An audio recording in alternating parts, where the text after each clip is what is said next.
2025년 6월 12일 목요일 아침 함께 찾아볼 하나님 말씀은 역대상 14장 1절에서 17절까지 말씀입니다. 역대상 14장 14절 1절에서 17절까지 말씀을 제가 대표로 봉독하겠습니다.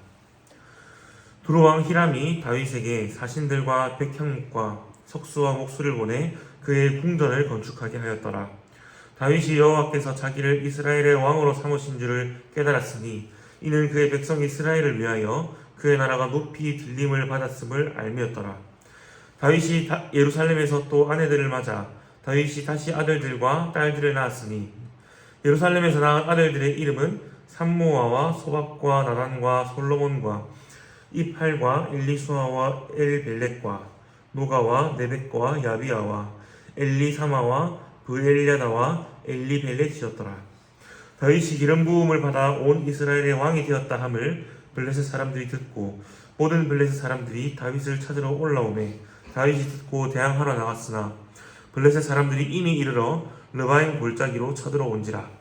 다윗이 하나님께 물어 이르되 내가 블레셋 사람들을 치러 올라가리이까 주께서 그들을 내 손에 넘기시겠나이까 하니 여호와께서 그에게 이르시되 올라가라 내가 그들을 내 손에 넘기리라 하시니라. 이에 무리가 바알 브리심으로 올라갔더니 다윗이 거기서 그들을 치고 다윗이 이르되 하나님이 물을 쪼김같이 내 손으로 내 대적을 흩으셨다 하므로 그곳 이름을 바알 브리심이라 부르니라. 블레셋 사람이 그들을 우상을 그곳에 버렸으므로 다윗이 명령하여 불에 사르니라. 블레셋 사람들이 다시 골짜기를 침범한지라. 다윗이 또 하나님께 묻자온데 하나님이 이르시되 마주 올라가지 말고 그들 뒤로 돌아 뽕나무 숲을 맞은편에서 그들을 기습하되 뽕나무 꼭대기에서 걸음 걷는 소리가 들리거든 곧 나가서 싸우라. 너보다 하나님이 앞서 나아가서 블레셋 사람들의 군대를 치리라 하신지라. 이에 다윗이 하나님의 명령대로 행하여 블레셋 사람들의 군대를 쳐서 기브온에서부터 게셀까지 이르렀더니 다윗의 명성이 온 세상에 퍼졌고 여호와께서 모든 이방 민족으로 그를 두려워하게 하셨더라. 아멘. 오늘은 역대상 14장 말씀을 살펴볼 것입니다. 어제 살펴본 말씀인 역대상 13장에서는 다윗이 언약궤를 옮기는 일에 실패한 내용을 다루고 있습니다. 다윗이 언약궤를 옮기는 데 실패했던 가장 큰 이유는 하나님의 말씀대로 하지 않았기 때문입니다. 하나님에 대한 열심과 충성은 있었지만 그가 언약궤를 옮기는 방식이 하나님께서 율법을 통해 말씀하신 방법이 아니라 이방 족속의 방법을 답습한 것이기 때문이었습니다. 하나님은 언약궤가 옮겨가지 못하도록 막으셨습니다. 그리고 언약궤에 손을 댄 옷사도 목숨을 잃게 되었습니다. 이 사건은 단순히 언약궤라는 하나의 짐을 운송하는 데 실패한 것이 아니라 예배에 실패한 사건이다 라고 우리가 이해해야겠습니다. 왜냐하면 언약궤는 단순한 상자가 아니기 때문입니다. 언약궤는 하나님의 임재와 다스림을 상징하는 성물입니다. 이스라엘에게 있어 언약궤는 곧 하나님이나 다를 바가 없었던 아주 중요하고 상징적인 물건이었습니다. 하지만 그들은 이 언약궤를 옮기는 데 실패했고 다른 말로 하면 하나님을 섬기고 하나님을 예배하는 일에 실패했다라는 것이죠. 바로 이 사건을 통해 다윗과 이스라엘은 하나님의 거룩하심을 깨닫게 되었습니다.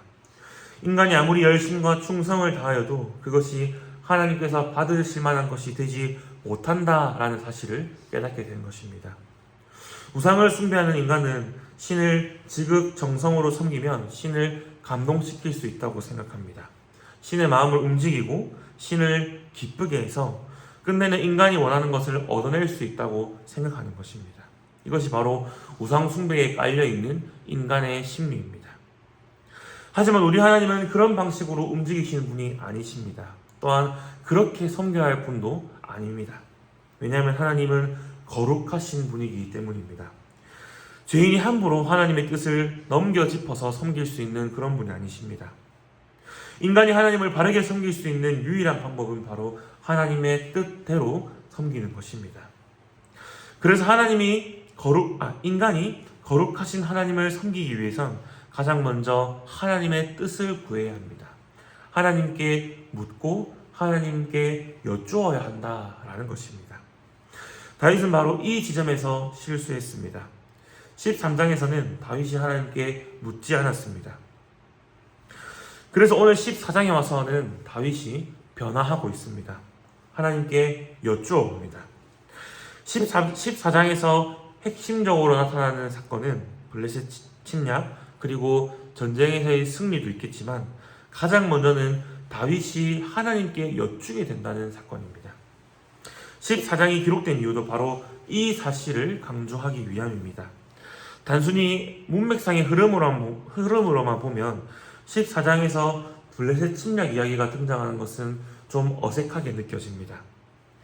13장 그리고 내일 살펴볼 15장은 언약궤를 옮기고 있는 내용인데 뜬금없이 여기에 블레셋 침략 이야기가 등장하고 있는 것처럼 보이기 때문입니다. 하지만 이 역대기는 역사 순서대로 기록된 것이 아니라 포로 귀환한 백성에게 교훈할 목적으로 기록되었습니다. 그래서 내용의 순서도 의도적으로 재배치된 부분들이 있습니다. 지금 역대기 저자는 블레셋 침략 이야기를 이 언약궤를 옮기는 내용 가운데에 넣음으로써 하나님께 여쭈고 있는 다윗의 모습을 보여주고자 한 것입니다. 다윗의 모습, 하나님의 뜻을 구하고 하나님께 여쭈어보는 이 모습이 바로 하나님 백성이 마땅히 가져야 할 모습이다라는 사실을 이 본문의 순서를 통해서 우리에게 말씀해주고 있는 것이죠. 오늘날 우리도 마찬가지로 하나님의 뜻이 무엇인지 여쭐 수 있어야 합니다. 이것이 하나님을 하나님답게 섬기는 바람직한 태도입니다. 무엇보다 예배와 교회 생활에 관련해서는 더욱 그렇습니다. 예배의 본질이 무엇입니까? 바로 거룩하신 하나님을 뵙는 자리입니다. 우리가 예배의 자리에서 삼위 하나님과 친밀하게 교제하기는 하지만 우리는 그분께서 본질적으로 영광스러운 하나님이시라는 사실을 꼭 기억해야 합니다. 마치 우리가 동네 친구 대하듯 만날 수 있는 그런 분이 아니다라는 것입니다. 그분은 만물의 창조주이시자 선과 악을 심판하시는 심판주이십니다. 인간이 아무리 정성과 지혜로 섬긴다 해도 그분을 온전히 섬길 수 없고 도리어 죄만 쌓을 뿐입니다. 그러니 삼위 하나님께서 우리에게 말씀하여 주신 그 가르침과 원리를 따라 하나님을 섬기고 예배하는 것이 마땅하다라는 것입니다.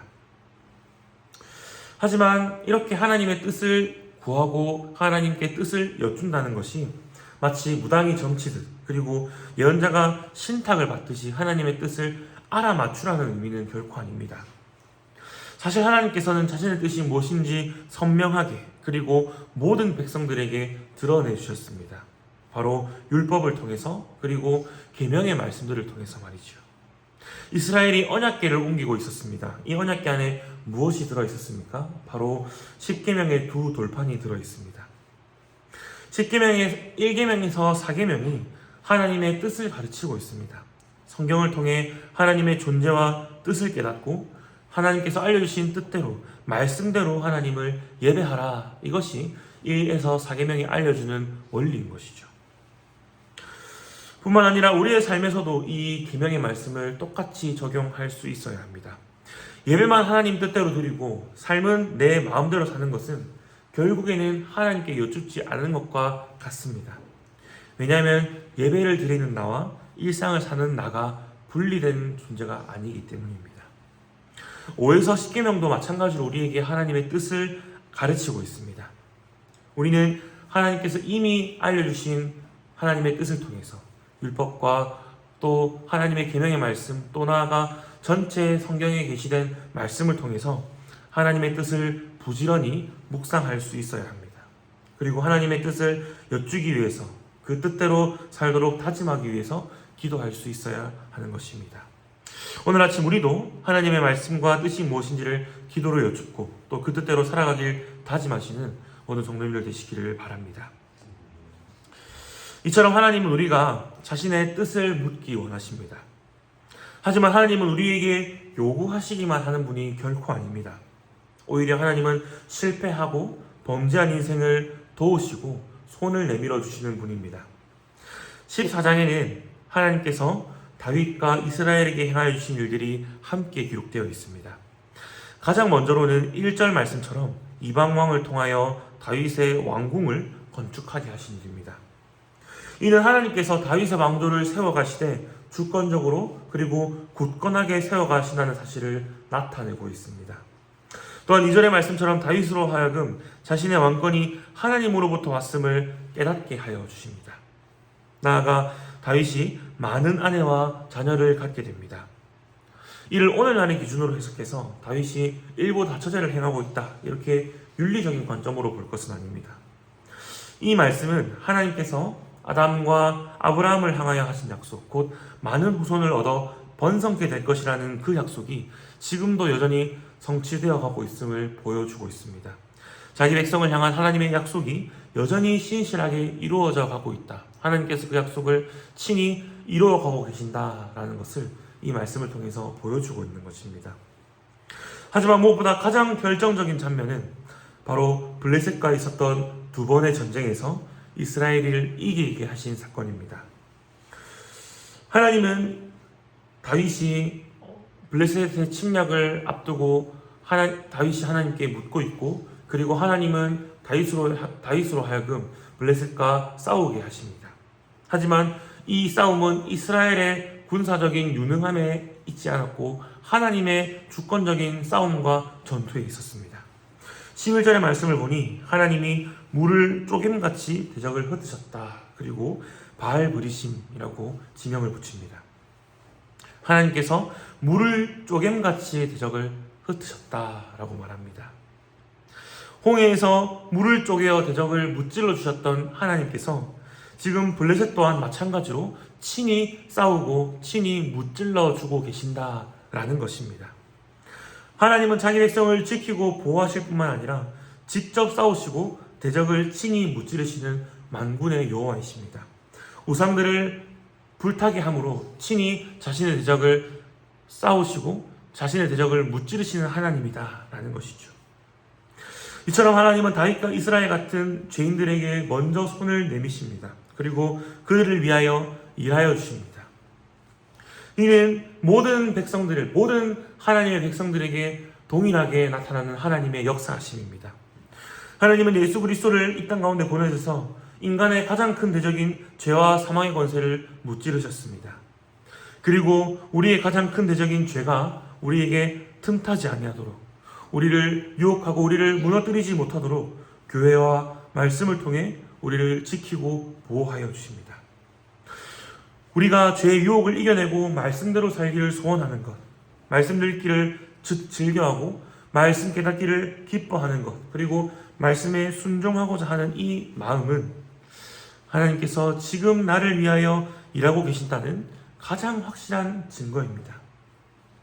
우리 가운데에 특별한 기적이 설령 일어나지 않는다 하더라도, 설령 내가 기도한 대로 내 뜻대로 하나님께서 내 상황을 풀어 가주시지 아니한다 하더라도 내가 말씀의 보호를 받고 말씀대로 살기를 기뻐한다는 이것이 하나님이 우리를 위하여 일하신다는 가장 확실하고 결정적인 증거다라는 사실입니다.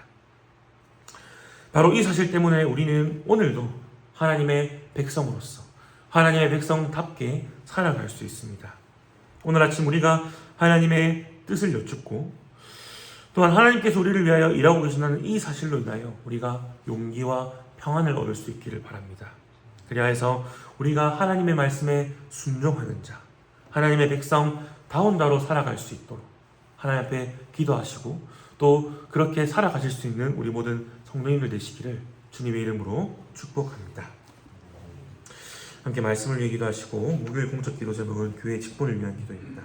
말씀 사역자, 장로와 권사와 집사, 하나님께서 교회를 섬기기 위해 직무를 맡겨주신 이들이 자신의 일을 충성스럽게 감당할 수 있도록 함께 위하여 기도해 주시기 바랍니다. 알게 모르게 교회를 섬기는 모든 성도들을 위하여 기도합시다. 그 가운데 하나님께서 선하고 좋은 것으로 갚아주시기를 위하여 기도합시다. 또한 투정 중에 있는 성도님들 위하여 계속해서 기도해 주시기 바랍니다. 개인적인 기도 제목으로 기도하시다 평안히 돌아가시기 바랍니다.